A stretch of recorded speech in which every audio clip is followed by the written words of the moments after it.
we are again here with a new video, and we are continuing with the second chapter of the class 10th SST book of GSCV textbook. So the chapter was Cultural Heritage of India, and this is the lecture number 2 of this chapter. हमने पिछले video lecture में हमने पढ़ा कि कितने types के heritage होते हैं, मटेरियल, जेनेटिक, कल्चरल। कि मटेरियल हेरिटेज यानी कि वो चीजें जो हम पैसों से खरीद सकते हैं। जेनेटिक हेरिटेज मतलब जो हमें हमारी फैमिली से, हमें हमारे पेरेंट्स से मिलता है। एंड कल्चरल हेरिटेज तो हम पिछले फर्स्ट चैप्टर से पढ़ते ही आ रहे हैं, ठीक है। तो हमने फिर उसमें पढ़ा था वीविंग एंड एम्ब्रॉयडरी के बारे में, बहुत तरह तरह की ब्यूटीफुल से साड़ीज के बारे में सुना था, जिसको सुनते से बट हर लड़की का दिल पिघल जाता है, या फिर हर मम्मी का दिखने लगता है कि भाई पापा की जेब कैसे खाली करो, राइट, बिकॉज वो बहुत महंगी महंगी आती है एंड बहुत फेमस साड़ीज है। Even foreigners come to India, purchase दो saris and get back to their own land and they sell their saris at a expensive rate, ठीक है। ऑब्वियसली वो यहाँ रुपये में खरीदते हैं, जाके डॉलर में बेचते हैं, अच्छा कमाते हैं एक एक साड़ी से, ठीक है। तो अब हम इसमें आगे पढ़ते हैं बाकी चीजों के बारे में जो आपकी बुक में दिया हुआ है। लेदर इंडस्ट्री, लेदर क्या है हम सबको पता है, चमड़ा, सबने सुना है इसके बारे में। चमड़ा जब बचपन में छोटे होते थे, अभी भी आप सुनते हो। तो लेदर क्या होता है? लेदर एक एनिमल की स्किन होती है। जो भी एनिमल होता है उसको मारा जाता है, उसकी स्किन निकाली जाती है, खाल निकाली जाती है एंड उससे फिर कुछ चीजें बनाई जाती है। So skin of dead animals, जो कि ये horse, camel, tiger, snake and many more, पर मैंने 4 के नाम लिखे हैं, यूज फॉर वेरियस पर्पस, ठीक है। उससे क्या क्या बनाया जाता था पास्ट में, अभी के प्रेजेंट की बात हम नहीं कर रहे, ठीक है, याद रखना, हम प्रेजेंट की बात नहीं कर रहे, हम पास्ट की बात कर रहे हैं।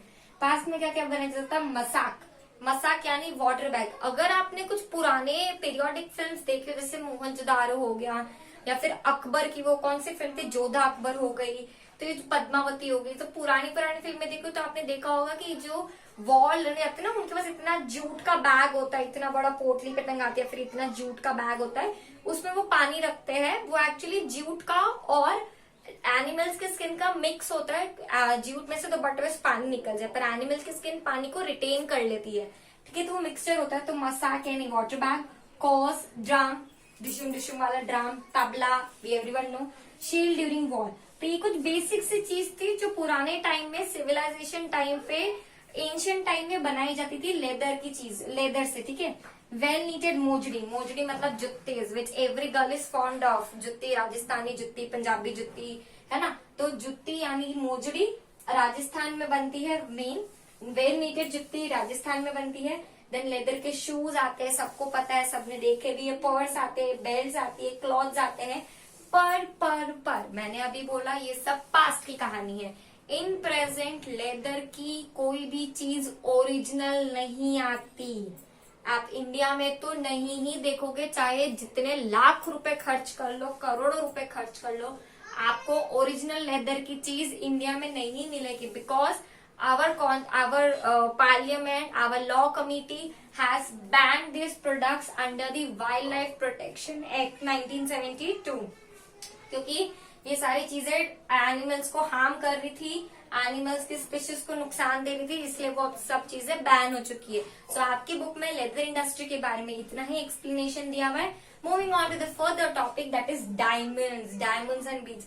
बेसिकली इस चैप्टर में हर एक वो चीज है जो कि एक इंडियन लड़की को बहुत ज्यादा पसंद है। तो we are starting about diamond and beads. Diamonds हम सबको पता है क्या होता है, हीरे जवाहरात, एंड बीड्स मतलब वो जो हमें कोस्टल साइड्स की, सी साइड्स पे मिलते हैं। तो इंडिया के पास इतनी 4000 करीब 7000 करीब की कोस्टल लाइन है। तो अल्टीमेटली इंडिया के पास बहुत लंबी कोस्टल लाइन है, एंड बहुत लंबी कोस्टल लाइन है तो अल्टीमेटली उसके पास बीड्स का खजाना है। तो इंडिया के पास प्लेंटी है, बीड्स भी, डायमंड्स भी। Great demand in foreign lands, again जो फॉरेनर्स होते हैं वो इंडिया से डायमंड्स, इंडिया से बीड्स खरीद लेते हैं and they go to their own land and sell. हमें पता है पूरी इंडिया का सबसे ज्यादा जो डायमंड मर्चेंट है, डायमंड मार्केट है, वो कहाँ है? हमारे गुजरात में, सूरत में, राइट। सूरत में पूरा डायमंड का वो है, ठीक है। Then great demand in foreign lands, Kohinoor diamond, great Mughal diamond सिर्फ और सिर्फ इंडिया में पाया गया था अब नहीं पाया जाता, क्योंकि बटरवर्थ कोहिनूर सबको पता है कि वो जो क्वीन एलिजाबेथ है उसके जो क्राउन है उसके बीच में बड़ा सा जो कोहिनूर है वो हमारे इंडिया की देन है। बेसिकली वो इंडिया की भी देन नहीं है। अगर आपने महाराजा रंजीत सिंह का नाम सुना है तो महाराजा रंजीत सिंह जी के पास था ये कोहिनूर का डायमंड। वो इतने रिच थे, इतने वेल्दी थे कि उन्होंने ये कोहिनूर का डायमंड खरीदा था, but the British queen Elizabeth took from him and she run away to the British empire, और वो लेके भाग निकली। ठीक है, तो अभी तक उसके क्रोन में बड़ा सा कोहिनूर का हीरा डला हुआ है। ठीक है, ग्रेट मुगल डायमंड भी जो है वो इंडिया में ही मिलता था। देन और use to adorn thrones, crowns and jewellery, मतलब कि डायमंड्स का काम क्या होता है? थ्रोन यानी गद्दी, राजगद्दी जिसपे महाराजा राजा रानी बैठते हैं, उसको अडोर्न मतलब सजाना, ADORN, अडोर्न मतलब सजाना, थ्रोन मतलब गद्दा गद्दी, क्राउन्स मतलब ताज, ज्वेलरी मतलब ज्वेलरी। तो डायमंड्स और बीड्स का काम क्या है? थ्रोन्स को सजाना, क्राउन्स को सजाना एंड ज्वेलरी को सजाना। Obviously every girl loves diamonds and everything. हर लड़की या हर एक इंसान को डायमंड से कभी कभार प्यार होता है कि भाई मुझे डायमंड की चीजें चाहिए, मतलब चाहिए। ठीक है, एंड इंडिया इज दी अच्छा, नेक्स्ट आपकी बुक में डायमंड के साथ दिया गया इनेमल, सॉरी जयपुर मिट गया, इनेमल, ENAMEL। अब ये बोलोगे यार ये वर्ड तो हमने साइंस में पढ़ा है। इनेमल मतलब ये जो हमारे मुंह में जो पिंक पिंक गम्स के वहां होता है वो इनेमल होता है, राइट, व्हाइट कलर का। बट नहीं, इनेमल एक तरह का ज्वेलरी भी होता है। इनेमल अल्टीमेटली क्या होता है? जो रंग बिरंगे डायमंड्स होते हैं ना, ब्लू कलर के डायमंड्स, ग्रीन कलर के डायमंड्स, रेड कलर के डायमंड, जो आपके यूजुअली बर्थ स्टोन्स होते हैं, तो वो सिर्फ और सिर्फ इंडिया में पाए जाते हैं, क्योंकि इंडिया लोग ही एस्ट्रोलॉजी इन सब में ज्यादा विश्वास रखते हैं, इसलिए ये इंडिया में ही पाए जाते हैं। ठीक है, तो enamel, India is the only country in the world जिसके पास इनेमल की एक्सपर्टीज है। इनेमल मतलब डिफरेंट कलर के जेम्स होना। एंड वो कहाँ मिलते हैं इंडिया में? जयपुर, हैदराबाद, दिल्ली, लखनऊ। आप अगर हैदराबाद गए हुए हो तो हैदराबाद में सबसे फेमस होता है हैदराबादी पर्ल्स। हैदराबादी पर्ल्स पूरी दुनिया में सबसे ज्यादा फेमस है एंड पूरी दुनिया में महंगे मिलते हैं। उसके जैसा जो पर्ल है वो पूरी दुनिया में आपको कहीं नहीं मिलता है। एंड उस पर्ल से इट्स लाइक वो ओरिजिनल पर्ल होता है। पर्ल यानी मोती की बात कर रही हूँ। तो हैदराबाद में, जयपुर, दिल्ली, हैदराबाद, लखनऊ में आपको अलग अलग तरह के एनामल भी मिल जाएंगे, यानी कि कलरफुल डायमंड्स। तो moving on to the next topic of your text book, that is zari work. Zari work, इसको जरी भी बोलते हैं, इसको जरी भी बोलते हैं, जो भी बोलते हैं और ज भी बोलते हैं। ठीक है, जरी वर्क। जरी वर्क में पहला आता है जरदोशी वर्क, और ये है सूरत का फेमस। ठीक है, अब जरी वर्क क्या होता है? जरी मतलब अगर आपने अपनी मम्मियों के कभी दुपट्टे देखे हो तो दुपट्टों में जो बॉर्डर होती है ना वो एकदम कभी कभार शाइनी शाइनी होती है। मतलब मुझे पर्सनली इतनी अच्छी नहीं लगती है जरी वर्क, बट हाँ वो ऐसे शाइनी शाइनी होती है। मतलब शाइन सेंस एकदम शाइन, डायमंड जैसे शाइनी में आती है, मतलब गोल्डन कलर की लेस होती है, उस पर थोड़ी शाइन होती है, उसको जरी वर्क बोलते हैं। उसको जरदोशी पट्टा भी बोलते हैं, जरदोशी पट्टा भी बोलते हैं। और वो सूरत में सबसे ज्यादा फेमस है। मतलब पूरे इंडिया में देखो तो सूरत में सबसे ज्यादा फेमस है। नेक्स्ट है मेटल वर्क।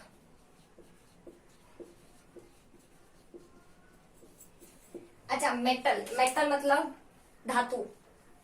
मेटल को हिंदी में क्या बोलते हैं? धातु। ठीक है, metal, metal and non metal 6th 7th 8th class में केमिस्ट्री में पढ़ा है सबने। ठीक है, तो मेटल क्या है? मेटल हमारी कंट्री में स्टोन एज के टाइम, सॉरी, मेटल हमारी कंट्री में मेटल एज के टाइम से आया हुआ है। मेटल एज के टाइम से आया है आफ्टर स्टोन एज। हम सबको पता है, हमने ये पिछले चैप्टर में भी पढ़ा है कि स्टोन एज जो है वो सबसे पहली एज थी सिविलाइजेशन में, उसके बाद आई थी मेटल एज, उसके बाद आई थी मेटल एज। तो मेटल एज, मेटल से क्या क्या चीजें बनने लगी? मेटल से डिफरेंट वेपन्स बनने लगे, जिसको सिकल हुआ, ड्रिल हुआ, कॉपर, ब्रॉन्ज, यूटेंसिल्स बनने लगे मेटल से, आर्म्स, एम्यूनेशंस, ऑर्नामेंट्स।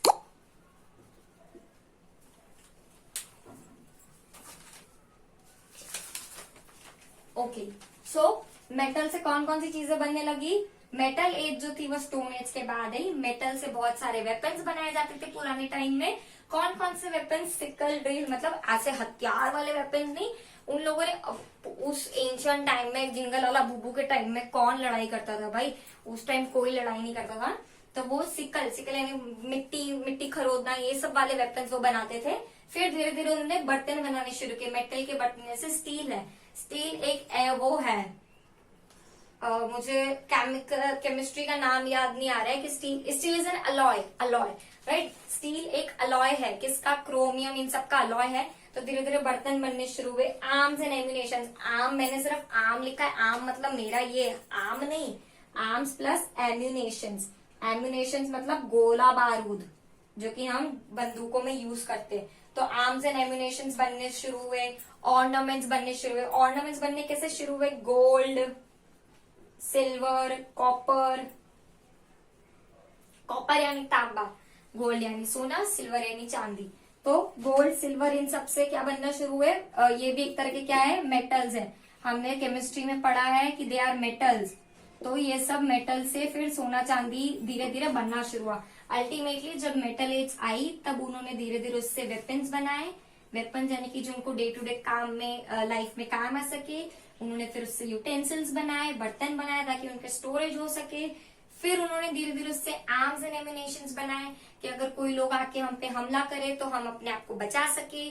फिर उन्होंने उसके बाद उसके ऑर्नामेंट्स बनाने शुरू किए, सो दैट वो उनको बेच सके, अपनी लाइवलीहुड कमा सके, या फिर as a sort of investment हो सके। एंड इन्हीं ऑर्नामेंट्स यानी जो गोल्ड, सिल्वर और कॉपर है, इनसे अगर आपको पता हो तो कॉइन्स भी बनते थे। पुराने समय में राजा महाराजा के टाइम पे जो कॉइन्स हुआ करते थे वो चांदी, इन सबके कॉइन्स हुआ करते थे, ठीक है। वुडन वर्क क्या होता है? अब वुडन मतलब बेसिक सी चीज है, लकड़ा। तो लकड़ा जो है man forest old relation. Wooden से, फॉरेस्ट से, मैन का ओल्ड रिलेशन है। वुड कहाँ से आता है? फॉरेस्ट से आता है, ठीक है। इंसान फॉरेस्ट में जाता है, लकड़ा काटता है, उसको उठा के लाता है, उससे आग जलाता है, उससे फर्नीचर बनाता है, उससे बहुत कुछ बनाता है। तो अल्टीमेटली वुडन का मैन से, फॉरेस्ट से बहुत पुराना नाता है, क्योंकि वुडन जो है वो फॉरेस्ट से आता है और मैन फॉरेस्ट में जाके चीजें काटता है। उससे क्या क्या बनता है? आज के जमाने में उससे क्या क्या बनता है? फर्नीचर बनता है। पुराने टाइम में भी उससे बहुत कुछ बनता होगा। अब आप बोलोगे इसमें नई चीज क्या है? इंडिया की क्या फेमस है? भाई हम कल्चरल हेरिटेज इंडिया के बारे में पढ़ रहे, तो इंडिया का वुडन क्या फेमस है? हमने यहाँ पे देखा कि ये सारी ऑर्नामेंट्स बनाने इंडिया से पैदा हुआ। इंडिया में सबसे ज्यादा चीजें बनती है इन सब की, ठीक है। इंडिया के लोगों को सोना चांदी की बहुत शौक है। वुडन का क्या? अरे आपने अगर कभी सुना हो सागवान की लकड़ी, सागवान की लकड़ी अगर आपने अपने घर में सुनी, नहीं सुनी तो अब भी अपने मम्मी पापा के पास जाओ, उनसे पूछो मम्मी पापा सागवान की लकड़ी क्या होती है।